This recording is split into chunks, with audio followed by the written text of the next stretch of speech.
Hello student, good morning. आज हम लोग एमए सेमेस्टर 4 के क्लास के लिए ऑनलाइन माध्यम से जुड़े हैं। हम लोग इसमें party system in India, Bharat में दलीय व्यवस्था के बारे में जानने की कोशिश कर रहे थे। उसमें भारतीय दलीय राजनीतिक दलों की जो व्यवस्था है उसकी विशेषता के बारे में हम लोग जान रहे थे।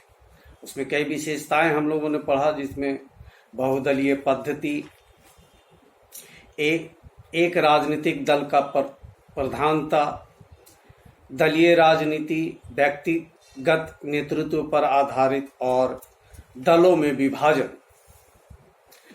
ये 4 तरह के हम लोगों ने इसमें पढ़ा है। अब हम लोग बात करेंगे इसकी आगे की विशेषता के बारे में। इसमें 5वां विशेषता है शक्तिशाली विपक्ष। कहने का मतलब ये है कि शक्तिशाली विपक्ष से मतलब ये है कि विपक्ष अगर मजबूत रहता है तो सत्ता और सरकार जो होती है उसको नियंत्रित करने में, उसे मन मर्जी से काम करने से रोकने के लिए लोकतंत्र के अंदर बहुमत के साथ साथ विरोधी पक्ष का होना भी आवश्यक होता है। तो ये भी एक भारतीय दलीय व्यवस्था में एक विशेषता है, शक्तिशाली विपक्ष।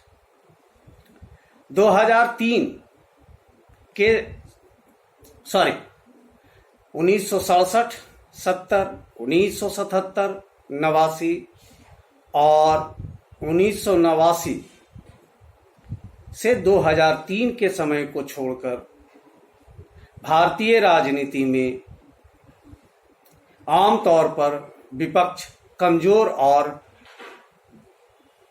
विभाजित विपक्ष की स्थिति रही। कहने का मतलब ये है कि कुछ समय जो है 2003 89 से 2003, 1977 से 89 और 67 से 70 के बीच को छोड़ दिया जाए, उस वक्त तक विपक्ष की स्थिति जो थी वो क्या थी, थोड़ा कमजोर और विभाजित रहती थी। मॉरिस जोन्स ने इस स्थिति की विवेचना करते हुए लिखा था कि विरोधी दल में टूट फूट का कारण यह है कि उसमें आपस में सामाजिक सहयोग कम है और दलों के अग्रणी नेता यानी कि शीर्ष नेता बिना शक्ति के भी अपनी छोटी मोटी टुकड़ियों के नेता बने रहना चाहते हैं और एक समूह में मिलना नहीं चाहते। यानी उस वक्त की जो स्थिति थी उसके बारे में मॉरिस जोन्स ने अपनी एक विवेचना यानी व्याख्या किया कि क्यों होता है भाई, क्योंकि जो नेता होते हैं वो छोटी छोटी गुट का ही नेता बनने की कोशिश करते हैं और आपस में मिलकर सहयोग करने की स्थिति में वो अपने आप को नहीं पाते। लेकिन 9वीं लोकसभा के चुनाव ने संसद और देश की राजनीति में शक्तिशाली विपक्ष को जन्म दिया। संसद में कांग्रेस शक्तिशाली विपक्ष की स्थिति में था, जिसे लोकसभा में 193 स्थान और राज्यसभा में बहुमत प्राप्त था। 1991 तथा 96 के लोकसभा चुनावों के बाद भाजपा शक्तिशाली विपक्ष के रूप में उभरी और लोकसभा में उसके क्रमशः 119 और 161 सदस्य थे। 1998 एवं 99 लोकसभा चुनाव के बाद कांग्रेस शक्तिशाली विपक्ष की भूमिका के निर्वाह की स्थिति में आई, जिसके लोकसभा में क्रमशः 141 एवं 113 सदस्य जीत कर आए। मई 2004 के लोकसभा के चुनाव में 138 एवं 2009 के चुनाव में 116 सदस्यों वाली भाजपा शक्तिशाली एवं प्रभावी मान्यता प्राप्त विरोधी दल के रूप में उभरी। राज्य स्तर पर भी अधिकांश राज्यों में विपक्ष पर्याप्त शक्तिशाली था और कम से कम उन्हें मान्यता प्राप्त विपक्षी दल की स्थिति प्राप्त थी। अगर अभी हम लोग अभी के वर्तमान समय की करें तो लोकसभा में कोई मान्यता प्राप्त विपक्षी दल है नहीं।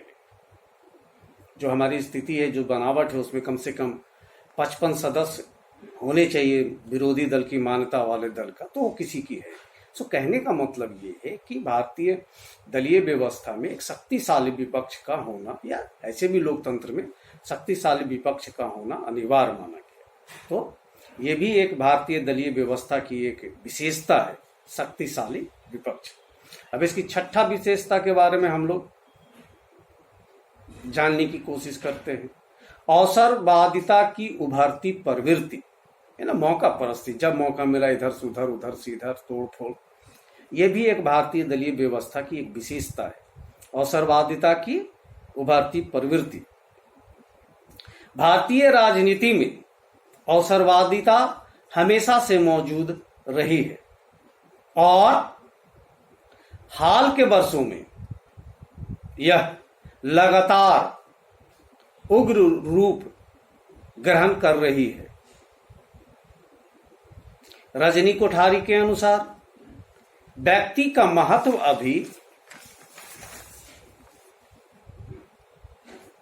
महत्व भी राजनीति में बहुत है। भारत में एक ही संगठन के अभिन्न अंग अलग अलग काम करते हैं। एक ही दल के राष्ट्रीय और राज्य शाखाएं प्रतिकूल दिशाओं में चलती हैं, यानी कि केंद्रीय नेतृत्व कुछ करता है, राज्य की नेतृत्व कुछ और करता है, और ऐसे गुटों व तत्वों से हाथ मिलाती है जो विचारधारा और नीति में उनसे भिन्न है। अब जैसे मान लो हम लोग बात करें अभी के समय में, महाराष्ट्र में जो सरकार है कॉलिशन, तीन पार्टियों का मिलकर, शिवसेना, राष्ट्रवादी कांग्रेस और कांग्रेस पार्टी का, तो विचारधारा में इन लोगों का आपस में कोई तालमेल, कोई सामंजस्य नहीं। इसी तरह की स्थितियों को अवसरवादिता ही कहा जा सकता है या कहा जाता है। 1980 के केरल विधानसभा चुनाव में इंदिरा कांग्रेस और जनता पार्टी ने आपसी सहयोग करते हुए एक फ्रंट के अंतर्गत चुनाव लड़ा, जबकि राष्ट्रीय स्तर पर ये दल एक दूसरे के कट्टर विरोधी थे, क्योंकि जनता पार्टी और कांग्रेस का कोई तालमेल तो था नहीं। केंद्रीय स्तर पर तो एक दूसरे के खिलाफ थे वो, और हैं आज भी उनसे टूटी हुई कई ग्रुप बने हैं, तो सब है। इस प्रकार की अवसरवादिता के अनेक उदाहरण मौजूद हैं, यानी कि अवसरवादिता के कई कहानियां हैं, कई मौके आए हैं, कितना का आदमी वर्णन कर सकता है। तो कहने का मतलब यही है कि इस तरह की अवसरवादिता का कई उदाहरण मौजूद। अब बात करते हैं हम लोग इसकी सातवां विशेषता, राजनीतिक दलों की नीतियों और कार्यक्रमों में स्पष्ट भेद का अभाव। राजनीतिक दलों की नीतियों और कार्यक्रमों में स्पष्ट भेद का अभाव। कहने का मतलब ये है कि भारत के अंदर बहुत सारे ऐसे पार्टी हैं या दल हैं जिनकी नीतियां एक दूसरे से मिलती जुलती हैं, कुछ खास फर्क नहीं है, लेकिन फिर भी अलग गुट या अलग दल बना के अपना राजनीति में काम करते रहते हैं। तो यह है राजनीतिक दलों की नीति और कार्यक्रमों में स्पष्ट भेद का अभाव। भारत के राजनीतिक दलों की नीतियों और कार्यक्रमों में स्पष्ट भेद का अभाव है, और इसी कारण वे जनता के सामने स्पष्ट विकल्प पेश करने में असमर्थ रहे हैं। इस प्रकार के विचार भेद के अभाव का एक कारण यह है कि आज भारत के राजनीतिक रंगमंच पर जितने भी पात्र दिखाई देते हैं उन सबों का राजनीतिक प्रशिक्षण राष्ट्रीय आंदोलन से ही प्राप्त हुआ है। लेकिन इसका दूसरा और अधिक प्रमुख कारण यह है कि स्वयं राजनीतिक दलों की नीतियां और कार्यक्रम काफी अस्पष्ट और अनिश्चित थे। कांग्रेस के अलावे अन्य लगभग 1 दर्जन छोटे बड़े राजनीतिक दल भी समाजवाद को ही अपना लक्ष्य घोषित किए हुए हैं।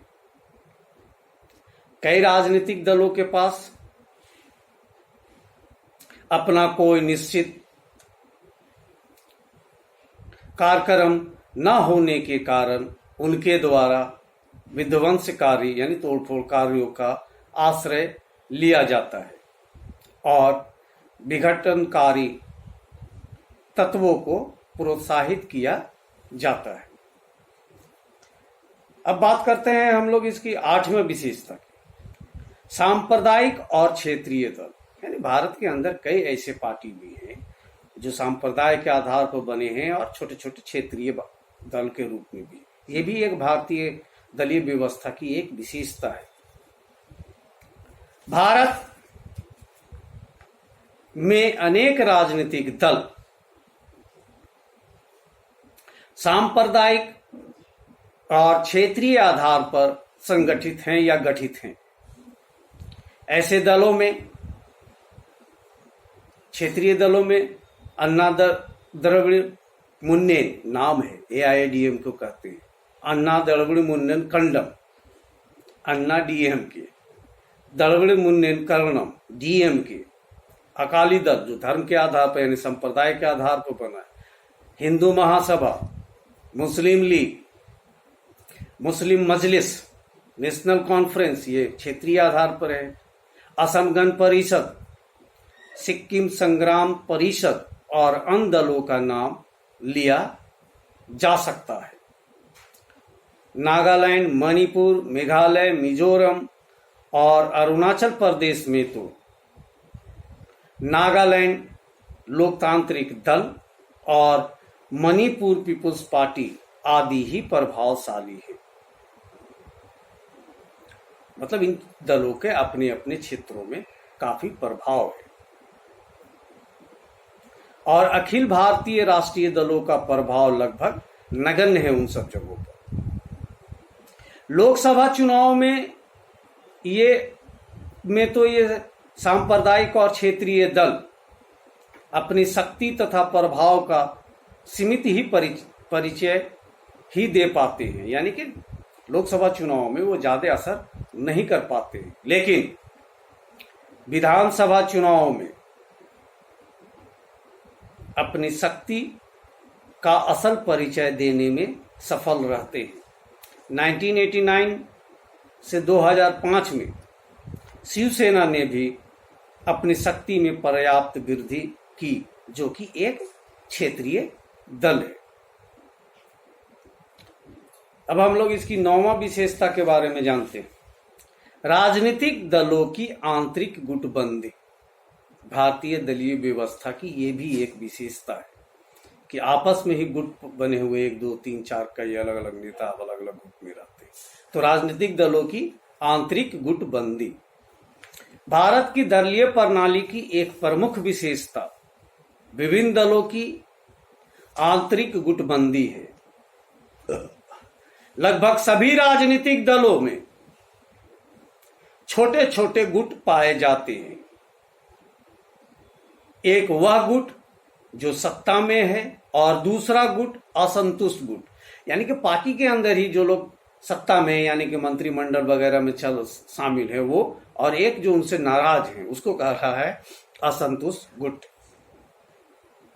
इन गुटों में आपसी मतभेद इस सीमा तक पाई जाती है कि कभी कभी निर्वाचन में यानी कि चुनाव में एक गुट समर्थन प्राप्त उम्मीदवार को दूसरे गुट के सदस्य पराजित करने का भरसक कोशिश करते हैं। यानी कि सामने वाले गुट को उम्मीदवार को अगर चुनाव लड़ने के लिए टिकट मिला तो दूसरा गुट उसको हराने की पूरी कोशिश करते हैं। दल में यह आंतरिक गुटबंदी कांग्रेस दल में यानी कि कांग्रेस पार्टी में सबसे ज्यादा पाई जाती है। इसका जीता जाता उदाहरण आप अभी मध्य प्रदेश और राजस्थान में देख रहे हैं कांग्रेस पार्टी के अंदर, क्योंकि इसमें सत्ता के लिए लगातार संघर्ष चलता रहता है, जिसका प्रभाव सभी दल की प्रगति पर पड़ता है। अन्य राजनीतिक दलों में भी यही स्थिति है। 1996 में सत्तारूढ़ जनता दल तथा संयुक्त मोर्चे के अन्य घटक भी गुटबाजी से मुक्त नहीं रहे। इस प्रकार की गुटबंदी पश्चिमी देशों की राजनीतिक दलों में नहीं पाई जाती। शासक दल और अन्य दलों में गुटबंदी की यह स्थिति भारतीय राजनीति का अभिशाप बनी हुई है। यानी कि भारतीय राजनीति में यह गुटबंदी जो है एक तरह का अभिशाप है, श्राप है, खराबी है, कमजोरी है। अब हम लोग बात करते हैं इसकी 10वीं विशेषता, राजनीतिक दल बदल यानी कि पार्टियों का टूट फूट।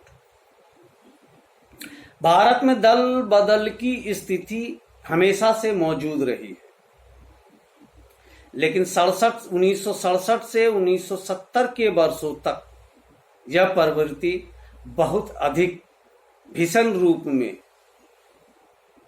विकराल रूप में देखी गई। पंजाब, हरियाणा, उत्तर प्रदेश, बिहार, राजस्थान और मध्य प्रदेश आदि राज्यों में विशेष रूप से यह प्रवृत्ति देखी गई कि एक राजनीतिक दल के सदस्य के रूप में निर्वाचित विधानसभा के सदस्यों द्वारा अपने निर्वाचकों की अनुमति प्राप्त किए बिना ही विधानसभा में अपने राजनीतिक दलों की सदस्यता में परिवर्तन कर लिया गया। यानी कि इन राज्यों के अंदर जीते अपने पार्टी के चुनाव चिन्ह पर और कुछ देर के बाद फिर वो किसी और राजनीतिक दल में चले गए। तो ये भारतीय राजनीति में दल बदल की स्थिति है। इस प्रकार के दल परिवर्तन के परिणाम स्वरूप इन राज्यों में बहुत जल्दी सरकारों का पतन हुआ और राजनीतिक अस्थिरता की स्थिति उत्पन्न हो गई। 1971 और 1972 के लोकसभा तथा विधानसभा चुनावों के बाद दल बदल की आशा की गई थी कि दल बदल नहीं होगी, इसकी आशा की गई थी और जनता के बीच में यह आशा 1977 तथा 1980 के लोकसभा के चुनाव के बाद भी जगी थी, लेकिन ऐसा नहीं हो पाया। 1990-92 में दल बदल की घटनाओं के कारण बड़े चर्चित रहे। 1998 में उत्तर प्रदेश में कल्याण सिंह और जगदम्बा पाल की रसाकसी ने दल बदल के इतिहास में एक नया कीर्तिमान कायम किया। गोवा में दल बदल के परिणाम स्वरूप 1998-99 में 4 मुख्यमंत्री बदले गए और एक बार राष्ट्रपति शासन लगाना पड़ा। दल बदल राजनीतिक अस्थिरता का कारण और परिणाम दोनों ही रहा है और इसे राजनीतिक वातावरण को दूषित करने का ही काम किया है। ये थे भारत में दलीय व्यवस्था की विशेषता। अब अगली क्लास में, आज के लिए इतना ही।